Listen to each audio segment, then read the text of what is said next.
My wife's family spoke another language at dinner to be polite. I'm fluent and heard them planning my murder. We do it next Tuesday, my mother-in-law said in Mandarin, passing me the dumplings. Make it look like the hiking accident. I smiled and took 3 dumplings. These look amazing, thank you. She smiled back. In English, you're so welcome, David. Eat, eat. My wife Elena squeezed my hand under the table. She had no idea her family had just set the date for my death. I met Elena Zhang 3 years ago at a tech conference in San Francisco. She was a product manager at a startup. I was a software engineer at Google. We talked for 4 hours at the hotel bar about terrible sci-fi movies and the ethics of AI, and I knew before the night ended that I was going to marry her. We got engaged after 14 months, married 6 months later. Small ceremony in Napa, just close family and friends. Her parents, Jun and Liling Zhang, immigrated from Shanghai in 1989. Her older brother Marcus was born there. Elena was born here. They ran a successful import business in the South Bay. Nice house in Los Altos, BMW in the driveway. The American dream, by every visible measure. They were polite to me, warm even. But from the beginning, there was something off. At our first family dinner, Jun spoke to Elena in Mandarin for maybe 15 minutes straight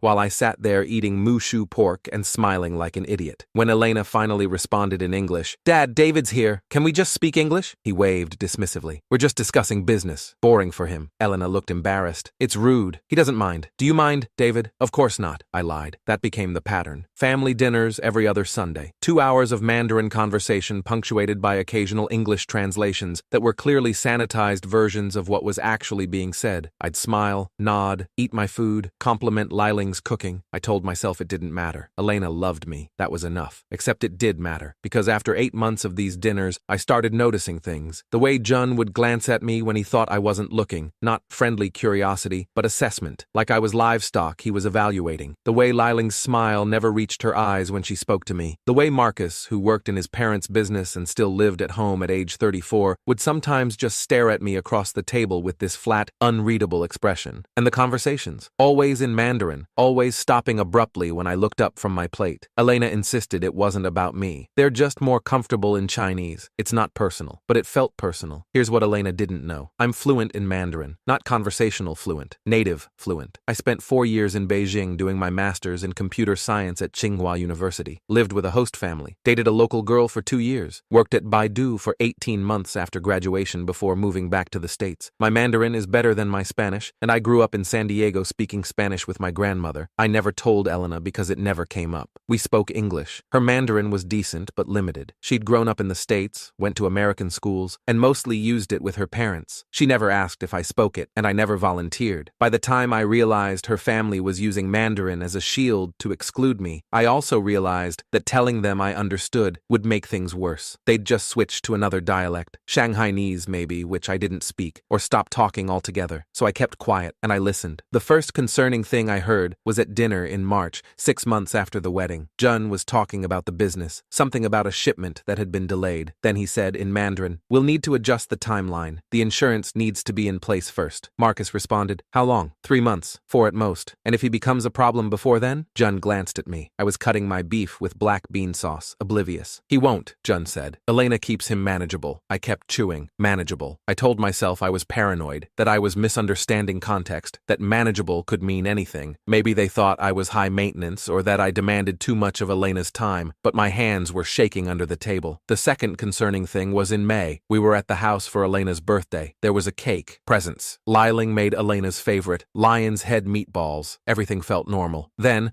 while Elena was in the bathroom, Jun turned to Marcus and said in Mandarin, "The policy is locked in, $2 million. Marcus nodded. "When's the effective date?" "June 1st. "And the beneficiary?" "Elena. Then it reverts to us if anything happens to her." Liling cut in. "Nothing will happen to her. This is only about him." They all looked at me. I was scrolling through my phone, pretending to check work emails. Jun smiled. "David, more tea?" "I'm good, thanks." When Elena came back, they switched to English and sang happy birthday. I didn't sleep that night. $2 million policy. Beneficiary Elena. This is only about him. I pulled up our insurance documents on my laptop at 2:30 a.m. Elena was asleep next to me, her breathing soft and even. There it was. A life insurance policy I didn't remember signing, issued by Pacific Coast Insurance Group. $2 million payout on accidental death. Signed in March, right after that first conversation I'd overheard. But I didn't remember signing it. I checked the signature. It looked like mine. Close enough, anyway. I sat there staring at the screen until my eyes burned. They'd forged my signature on a life insurance policy, and they were planning something. I didn't tell Elena, I know how that sounds. My wife's family was planning to kill me, and I didn't tell her. But what was I supposed to say? Hey babe, I secretly speak Mandarin and I've been eavesdropping on your family and I think they're plotting my murder. She'd think I was insane, or paranoid, or racist, and maybe I was wrong. Maybe I was misunderstanding. Maybe this is only about him meant something totally innocent that I was twisting into a conspiracy theory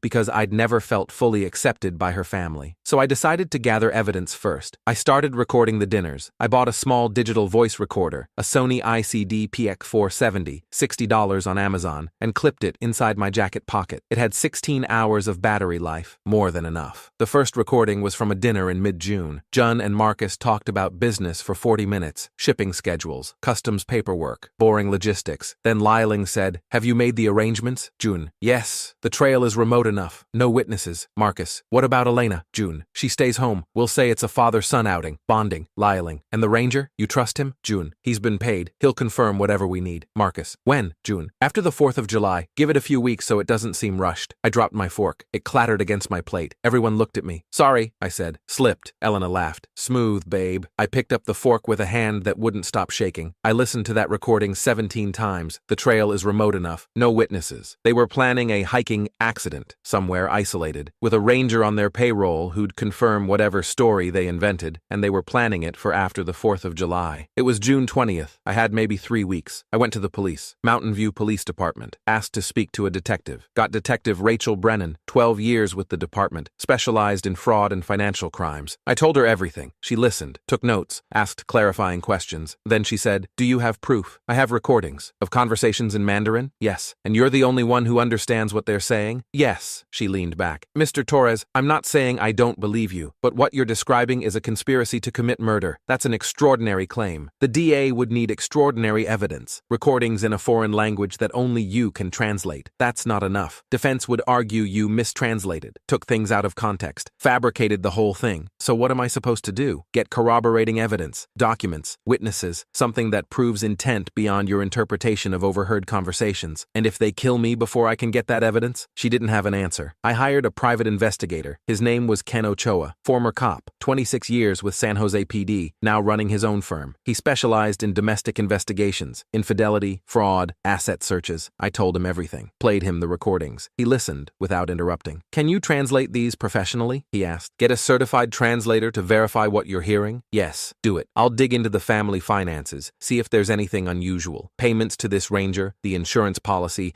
any other red flags." He charged $200 an hour. I paid him a $5,000 retainer. Over the next week he found the life insurance policy had been purchased through a shell company owned by Jun Zhang. A $15,000 payment from Jun's business account to someone named Derek Messina on June 2nd. Memo line, consulting services. Derek Messina was a park ranger at Henry Coe State Park, a massive remote wilderness area east of San Jose. Perfect place for a hiking accident. Jun had Googled accidental death versus murder investigation and how long does life insurance take to pay out on May 18th. Ken handed me a folder with printouts of everything. "This is good," he said, "but it's still circumstantial. You need something explicit, a confession, a recording where they explicitly say they're going to kill you. I don't know if I'll get that before July. Then you need to make it happen." I planned the dinner. Called Elena on June 28th. "Hey, what if we host your family this Sunday? I could grill. We haven't had them over in a while." She was surprised. "Really? You want to host?" "Yeah, I've been thinking I should make more of an effort with them. They're your family. I want them to feel welcome." She kissed me. "I love you. This means a lot." I felt like a monster. Sunday, July 2nd. They arrived at 4 p.m. Jun brought wine. Liling brought a fruit tray. Marcus brought nothing and looked annoyed to be there. I grilled chicken and vegetables, made rice, set the table on our back patio. Everything perfect, friendly, normal. Except I had 3 voice recorders hidden around the patio. One clipped under the table, one in the planter behind Jun's chair, one in my pocket. We ate, made small talk. Elena told a funny story about a meeting at work. Everyone laughed. Then I said in English, "So Jun,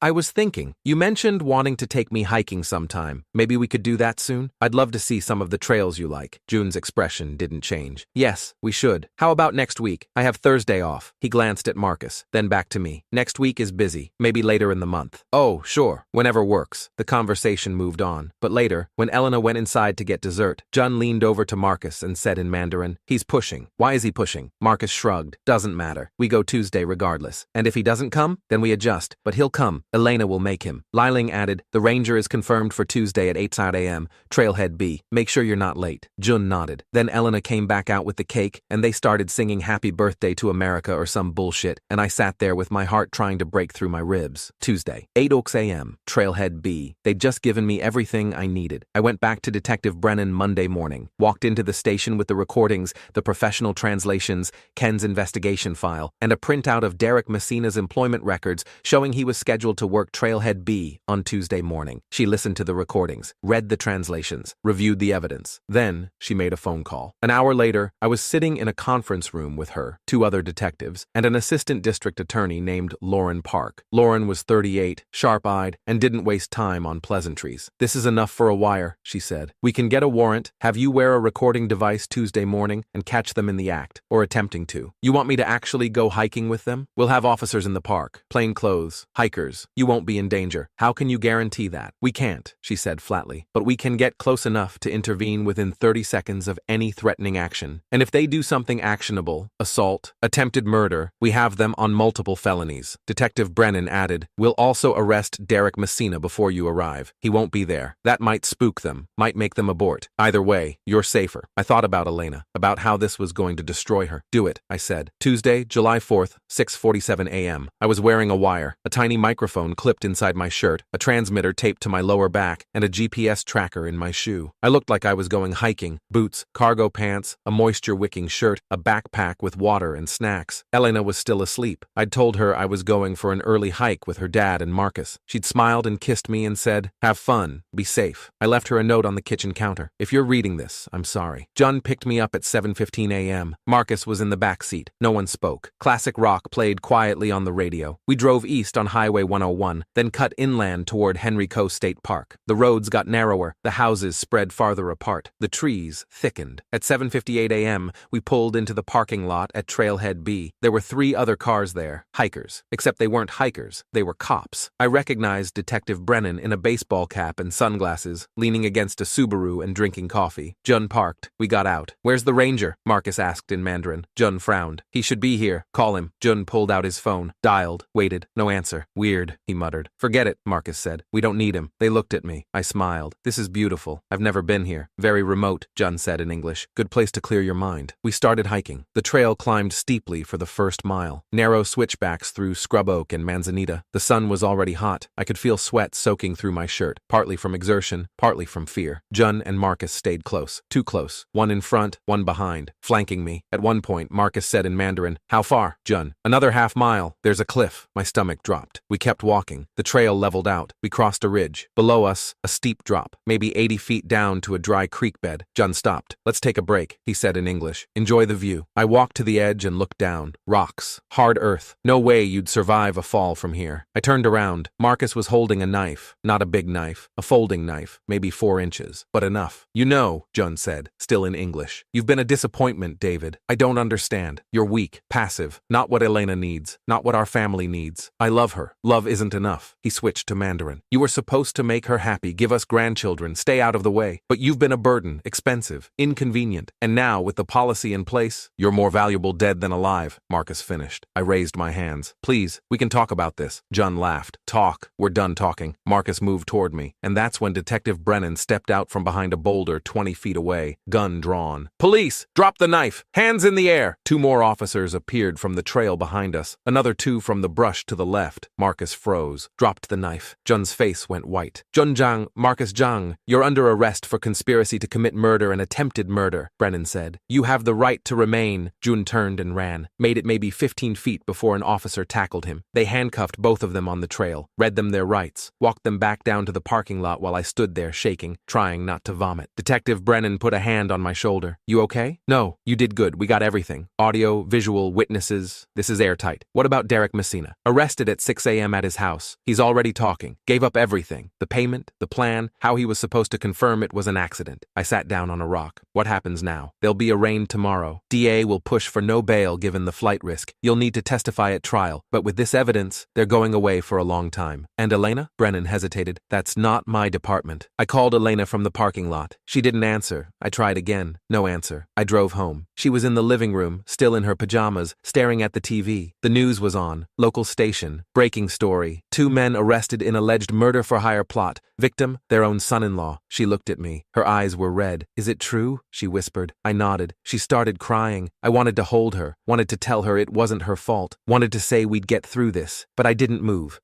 because I didn't know if we would. The trial took 8 months. John and Marcus were charged with conspiracy to commit murder, attempted murder, insurance fraud, and forgery. Liling was charged as an accessory after the fact for her role in planning. All 3 pled not guilty. The prosecution had recordings, translations, financial records, Derek Messina's testimony, my testimony. The defense argued I'd mistranslated everything, that the conversations were taken out of context, that the knife was for cutting rope on the trail, that I was paranoid and had fabricated a conspiracy because I felt culturally excluded. The jury didn't buy it. John, guilty on all counts, sentenced to 23 years. Marcus, guilty on all counts, sentenced to 18 years. Liling, guilty as an accessory, sentenced to 6 years. Elena sat in the back of the courtroom every day. She never looked at them. We're separated now. Not divorced, not yet, but separated. She's living with a friend in Oakland. I'm still in our house in Mountain View. We talk sometimes. Therapy sessions mostly with Dr. Nathan Cross, a licensed marriage counselor specializing in trauma. She wants to make it work. Says it wasn't my fault. Says she doesn't blame me. But I see it in her eyes. The doubt. The question she won't ask out loud. Why didn't you tell me sooner? Maybe I should have.